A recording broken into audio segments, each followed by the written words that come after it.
मेहनत की दुनिया में जो लोग रंग जाते हैं वो एक न एक दिन अपना मुकाम प्राप्त कर लेते हैं। तो चलिए दोस्तों, आज की क्लास में आपको संधि बताने वाले हैं। और जानकारी के लिए ये बात बता दूं कि संधि का आज चौथा क्लास है, 3 क्लास दे रखे हैं। उम्मीद है कि आप उन सारे वीडियो को देखे होंगे। और चलिए आज की क्लास में हम आपको व्यंजन संधि और विसर्ग संधि बताने वाले हैं।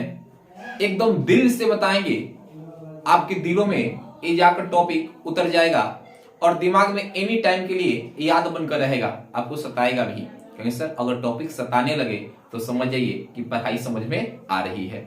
अगर टॉपिक ना सताए तो फिर दिक्कत होगा। मतलब सताने का अर्थ है कि लंबे समय तक आपके दिमाग पर बना रहे। तो चलिए शुरू करते हैं। यहां से नजर मत हटाइएगा। ये नजारा है और ये नजारे को देखने के लिए आपका नजर यहाँ पे होनी चाहिए। तो चलिए क्लास को स्टार्ट करते हैं, देखते रहिए, मौज मस्ती होगा क्लास में। देखेंगे पहले एकदम लेकर आते हैं व्यंजन संधि को। जैसे हम व्यंजन संधि आपके सामने लेकर आएंगे, आप हमसे पूछें सर बताइए तो व्यंजन संधि क्या है।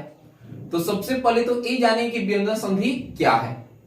इसके बारे में एकदम गहराई से जान लेंगे तो फिर आगे जैसे टॉपिक की ओर बढ़ेंगे वैसे पढ़ने में मजा आएगा। आगे पढ़ाई व्यंजन संधि क्या है पता नहीं तो फिर तो पढ़ना एक विधवा जैसा हो जाएगा, पढ़ाई नहीं। तो चलिए क्लास को स्टार्ट करते देखते रहिए।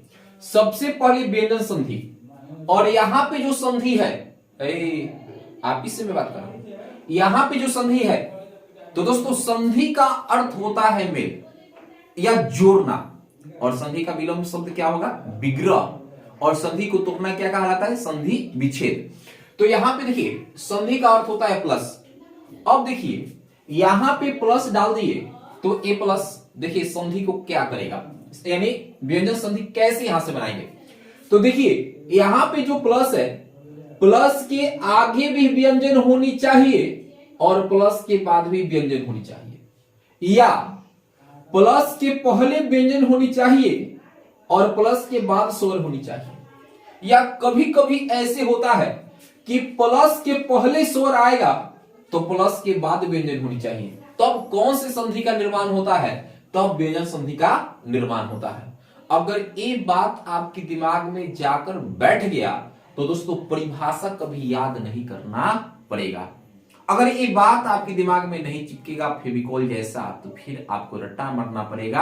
आज रट्टा मारेंगे, कल भूल जाएंगे, फिर अगले दिन इसको याद करना पड़ेगा, फिर अगले दिन भूल जाएंगे। मतलब ऐसा अगर आपकी लाइफ में हो तो फिर पढ़ने से क्या फायदा। तो चलिए अब देखिए, इसी को मध्य नजर रखते हुए मैंने डिफिनेशन लिख दिए कि व्यंजन के पश्चात, यहां पर देखिए व्यंजन यहां पर भी है, व्यंजन यहां पर भी है। तो व्यंजन के पश्चात स्वर या व्यंजन आने पर व्यंजन संधि होता है। अब बताइए क्या कभी भूल पाएंगे? कहीं सर हम उसको भूल सकते हैं लेकिन इस टॉपिक को नहीं भूलेंगे। उसको क्या कमेंट से बताइएगा, मतलब अपने दोस्तों, आप ज्यादा मत सोच लीजिएगा। तो यहां पे देखिए व्यंजन के पश्चात स्वर या व्यंजन आने पर व्यंजन संधि होता है। अब देखिए व्यंजन संधि क्या होता है कि कोई वर्ड दे देगा और पूछ लेगा कि बताइए उसमें कौन सा संधि है। तो कुछ रूल होता है, उस रूल को देखना पड़ेगा नजर से और उतारना पड़ेगा दिमाग में।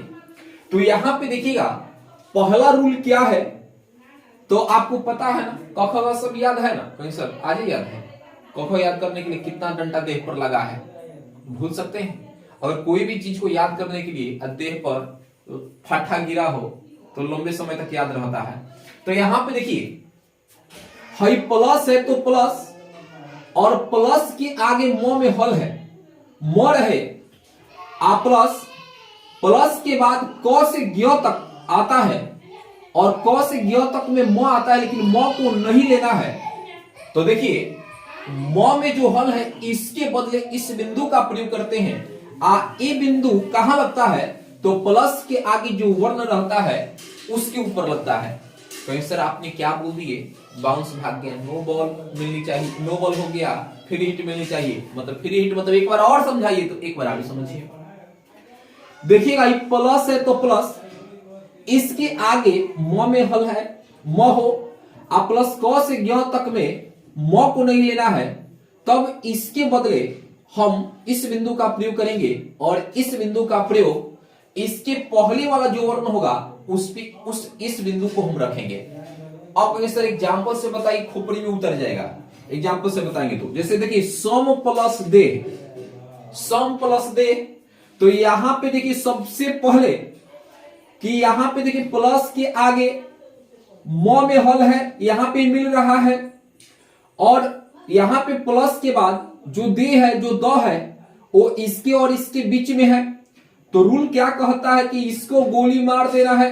सर गोली किससे मारेंगे, मतलब अपने कलमों से। इसको गोली मार देना है और इसके पहले वाला जो वर्ण है उस पर इस बिंदु को डाल देना है, तो डाल दिए, और यहां पे दे है तो दे जोड़ देंगे तो संदेह हो जाएगा। मतलब सम प्लस देह क्या हो जाएगा, संदेह हो जाएगा। मतलब ए मर गया और इसके लिए इस पे ऐसा बिंदु आ गया और पूरे तब इसको इसमें जोड़ देंगे तो क्या मिल जाएगा, संदेह मिल जाएगा। तो सम प्लस देह क्या हो जाएगा, संदेह हो जाएगा। प्राय जिसमें हल लगा है वो समझ जाइए, प्राय में बोला हूं जिसमें हल लगा है वो सारा का सारा कौन सा संधि होता है भैया, तो सारा का सारा व्यंजन संधि होता है। क्या मेरी बात से सहमत है? अब इसी तरीके से हम पूछे कि सम प्लस तोष बताइए क्या होगा। सम प्लस तोष, तो कहेंगे सर इसको गोली मार दीजिए, तो मारेंगे तो फिर हमें लफड़ा को सलटाने के लिए कुछ घूस देना पड़ेगा। वो घूस इस पे देना पड़ेगा, इस सिंबल को, और उसके बाद यहाँ पे तोष है तो तोष, तो ये क्या हो जाएगा, संतोष। मतलब सम प्लस तोष क्या हो जाएगा, संतोष हो जाएगा। इसी तरीके से सम प्लस वाद क्या होगा जी, संवाद हो जाएगा। और इसी प्रकार से सम प्लस ज्ञा, तो ये तो इसके ऊपर यहाँ पे चढ़ा देना होगा तो संज्ञा होगा। बोलो स्वाहा। यहां तक आप लोगों को समझ में आया कि नहीं बताइए, कमेंट्स में जरूर बताइएगा कि ये वीडियो आपको कैसा लगा। अब देखिए रूल नंबर 2 पर आएंगे, तो देखिए प्लस के पहले आ को छोड़कर, मतलब इसको छोड़ देना है, कोई और स्वर आए, कोई और स्वर है, और यहां पे देखिएगा डंटे स के बदले तब हम मूर्धन्य स का प्रयोग करते हैं। जैसे यहां पे देखिए नी प्लस से, तो यहां पे देखिएगा कि प्लस के आगे आ को छोड़कर, तो इसको हम क्या करेंगे, नी न में ह प्लस ई होगा, तो ई आ रहा है। तो यहां पे डायरेक्ट मैं आपको बता रहा हूं, पूरे डीपली से तो बताए हैं। नी प्लस से, तो हई जो तालाबी यहां पे जो डंटे सा है, इसके लिए हम मूर्धन्य स का प्रयोग कर लेंगे, तो निषेध हो गया। नी प्लस से निषेध हो जाएगा। और बताइए सु प्लस सभा क्या होगा, तो सु है तो सु दे देंगे। आज जो यहाँ पे ये जो स है ये मूर्धन्य स में जाएगा तो सुसभा क्या हो जाएगा, सुसभा हो जाएगा। ए क्या हो जाएगा, तो वी है तो वी, और इसके जगह पर हम इसका प्रयोग करेंगे मूर्धन्य स का, विषम हो जाएगा। तो इस तरीके से ये बात आपको समझ में आ गया कि निषेध में कौन सा संधि है, कौन सा स्वर संधि है, तो नहीं कौन सा संधि है तो व्यंजन संधि है। विषम में भी कौन सा संधि है, तो व्यंजन संधि है। आगे बढ़ेंगे, हाय देखिए यहां से पेपर में उठा कर देता है, और लड़का का जब सामने आता है तो इससे लगता है कि अरे क्या हो गया, क्या हो गया, गीत गाना शुरू करता है कि क्या हो गया, कुछ समझ ही नहीं आ रहा है। तो यहाँ पे पढ़िए तब ना समझ में आएगा, है खाली चैटिंग करने से काम चलता है, पढ़ाई करना होता है। देखिए ये जो प्लस है, ये जो प्लस है ना, इसके पहले कोई स्वर आ जाए, कोई स्वर पता है, कोई स्वर आ जाए, आप बाद में ऐसा का छ आपको दिखाई दे, तो सुनिए क्या करना होगा। जहां पे छ दिखाई देगा उसको 2-4 ठेंगा मार दीजिएगा, और उसके बदले आधा छ का प्रयोग कर दीजिएगा, काम हो जाएगा तमाम। अब देखिए इसका अप्लाई कैसे करते हैं। देखिए इसको कैसे हम स्वर में लाएंगे, चीज आपको पता है, उतना डीपली से नहीं जाते हैं, आराम से देखो। अनुप्लस छेद क्यों नहीं जा रहे, क्योंकि बहुत बढ़िया से पीछे क्लास में पढ़ाते आए हैं। तो अनुप्लस छेद, तो यहाँ पे अनु है तो अनु, हई देखिए ये जो दिखाई दे रहा है इसके बदले हमें ए रखना होगा, तो चौथे अद, यहाँ पे लास्ट में द है तो द। वैसे आपको बताइएगा इसका क्या होगा, इसका क्या होगा, इसका क्या होगा, क्या बता सकते हैं। तो बी प्लस छेद क्या हो जाएगा, विच्छेद हो जाएगा। कोई दिक्कत, कोई परेशानी नहीं। प्रति प्लस छाया क्या होगा, प्रति छाया हो जाएगा।